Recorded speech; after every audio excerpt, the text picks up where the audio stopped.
Good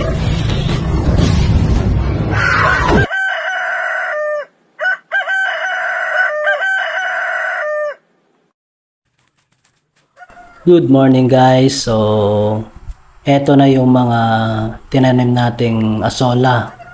So tinanim natin to or nilipat natin to noong June 2. So ngayon June 9, kaya eksakto na 7 days nila ngayon. So tignan nyo naman, napuno na yung asola plant natin ng asola at talagang malulusog yung mga asola natin guys. So sa araw na to mag-harvest tayo. Susubukan nating mag-harvest ng kahit konti lang para may pampakain tayo sa sa mga manok natin.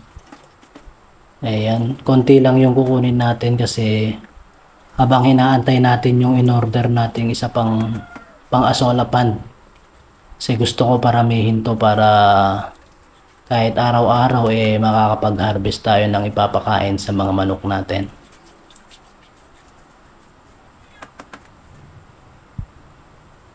Ang ganda ng ng kulay ng mga azola. Ibig sabihin maganda yung pagkakagawa natin ng azola pond. At saka syempre kailangan nating hugasan guys, no? Ugaliing hugasan natin yung mga pinapakain natin, lalong-lalo na yung mga gulay or mga dahon-dahon at saka itong azola. Ayan. At dito ang feeds natin ay layer feeds.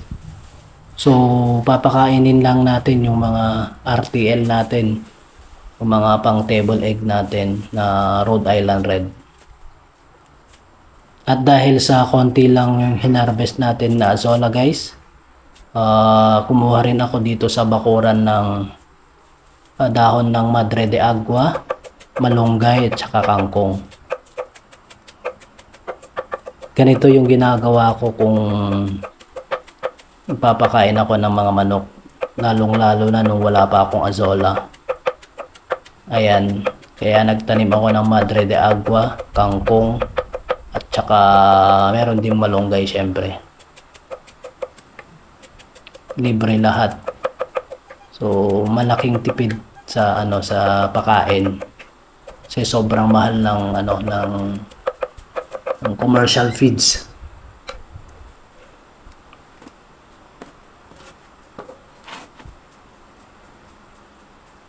Konti lang ulit kasi konti lang yung nakuha natin. At dinagdagan ko na rin ng molasses guys para dagdag vitamina rin. Haluin lang natin ng mabuti.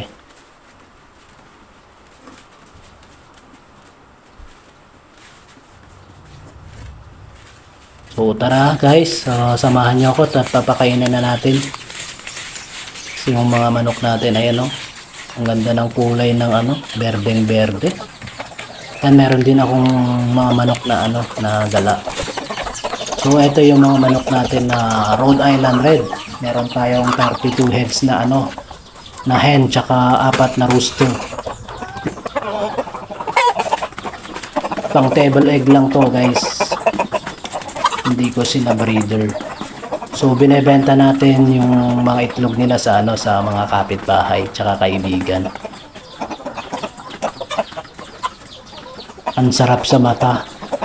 So ito yung stress reliever ko din. Ayan. Kahit na gumagastos ka at syempre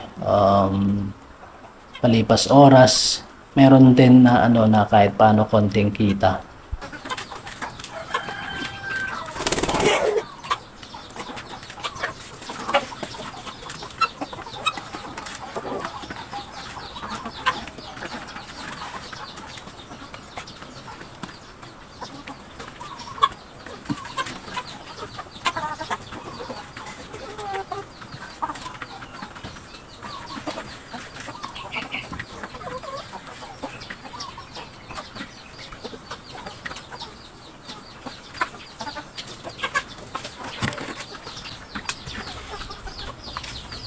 Ayan guys. So, gusto nila yung mga pagkain nila.